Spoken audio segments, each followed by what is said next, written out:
My name is Grace and this is Kim, and our paper is on quantitatively characterizing the amount of lactase activity and LPH abundance in the small intestine of newborn rats. So what is lactase? Lactase is more specifically known as lactase for Lorsen hydrolase, or LPH, and lactase is an enzyme that breaks down lactose, which is a sugar found in milk and other dairy products, and it cleaves lactose into glucose and galactose by cleaving this glycosidic bond between the sugars. Also, lactase is only found in the enterocytes of the small intestine, which are the absorptive cells.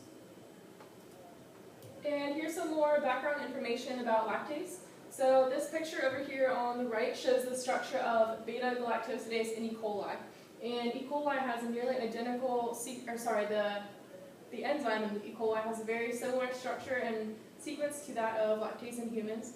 So we can assume that the structure shown here is probably also that of lactase. And you can see there's 4 identical subunits. It was green, red, blue, and yellow. And they come together to form a large glycoprotein with just over 1,900 amino acid residues. And the C-terminus of this enzyme is anchored into the intestinal cell membranes, which allows the rest of the protein to protrude out into the lumen of the small intestine, or just the open space, so that it can be biologically active. Here's some more bioinformatics about the enzyme. So I ran a blast search and I found over 100 other proteins with very similar structure and sequence, and many of these were also in other bacteria, such as Listeria. And the enzyme uses a propeptide chaperone to ensure proper folding, which Grace is going to tell you more about in a minute. And it has 2 active sites, so one of them hydrolyzes lactose, and the other one hydrolyzes other beta-glycosides.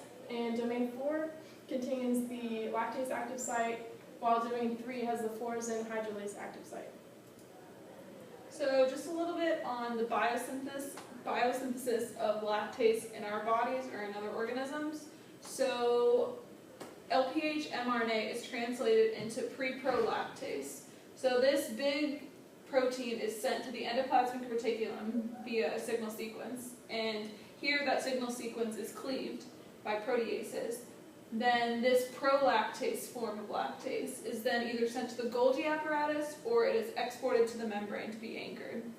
If it is exported to the membrane, here it is anchored into the membrane and protrudes into the luminal surface, but it still needs to be cleaved to become active lactase. So here proteases cleave that prolactase and make it active lactase here that is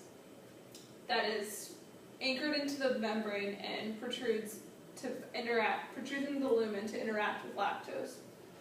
If it is sent to the Golgi apparatus, here it is glycosylated, which means sugars are added, and it is also proteolytically cleaved, which means proteases come in and cut off extra sequences, and this is now active lactase, which is just in the cytoplasm hanging out.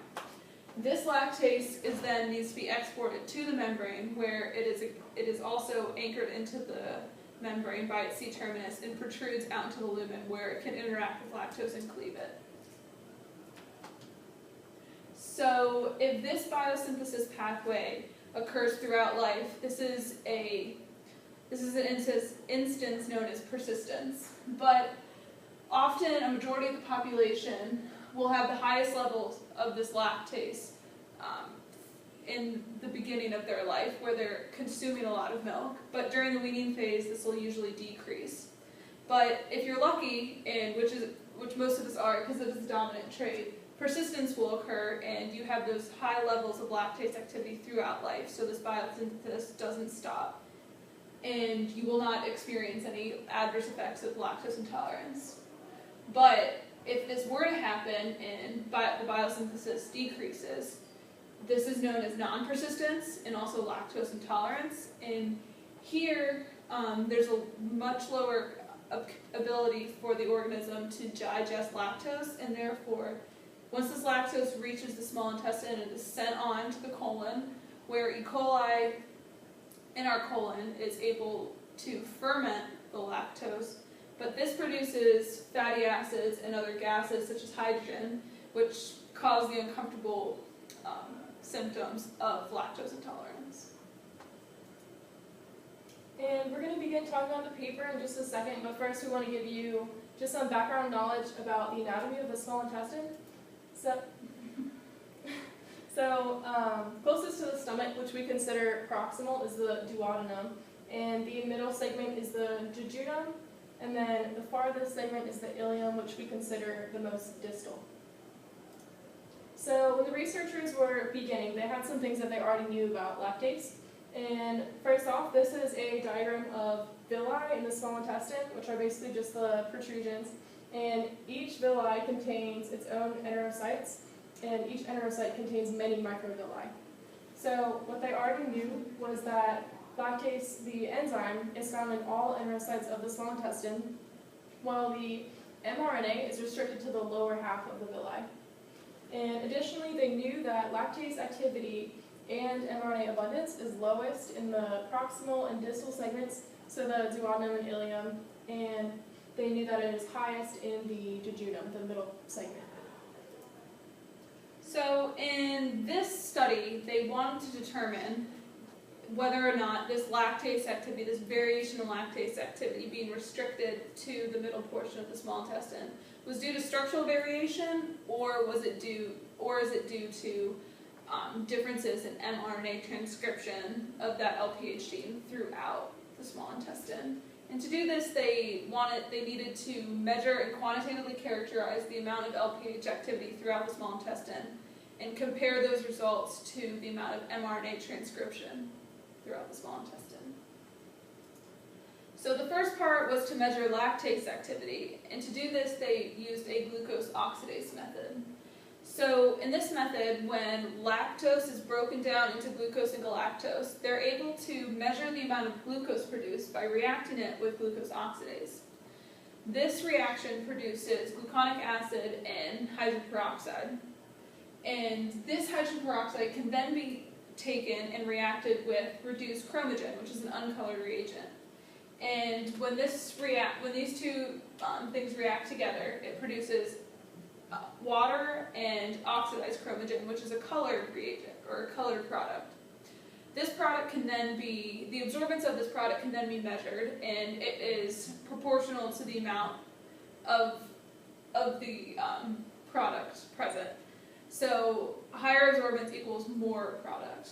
So if there's more product, then there's more than likely more hydrogen peroxide. And if there's more hydrogen peroxide, then there's more glucose produced, and then a higher lactase activity. And in the next part, there is, yeah, okay.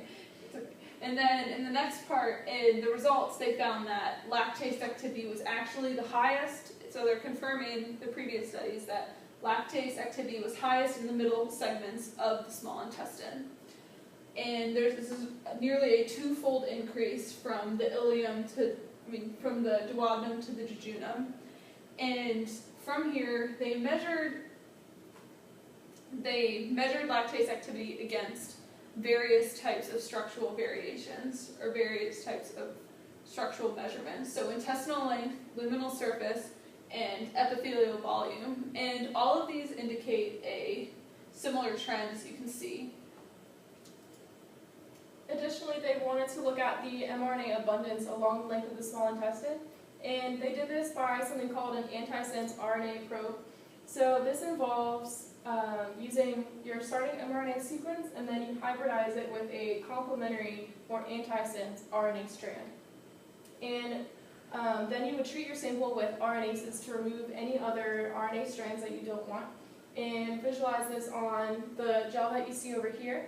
So the top portion is the lactase enzyme, and then on the bottom portion we have their control RNA, which they're calling actin. And along the top you can see it's labeled A through H, which shows the different portions of the small intestine from duodenum to jejunum to ileum. And what they found is that, as expected, the control RNA actin shows no variation along the segments of the intestine, while the lactase mRNA, there is variation. And they also applied this quantitatively to a graph, and they saw that this basically follows the same pattern as it did in the when they were looking at the structural variations. So through those results, they were able to determine that differences in lactase activity from duodenum to ileum must be due to mRNA abundance, because as we saw in the graphs that Grace showed us, the lactase activity followed the same pattern no matter which component of structural variation you looked at. And additionally, that pattern follows the same pattern as mRNA abundance. So that told them that the main factor controlling differences in lactase activity is mRNA abundance and transcription. So to further confirm this idea that mRNA transcription controls lactase activity, they also measured total protein and total RNA. And they measured total protein through a Lowry assay, which is just measuring absorbance.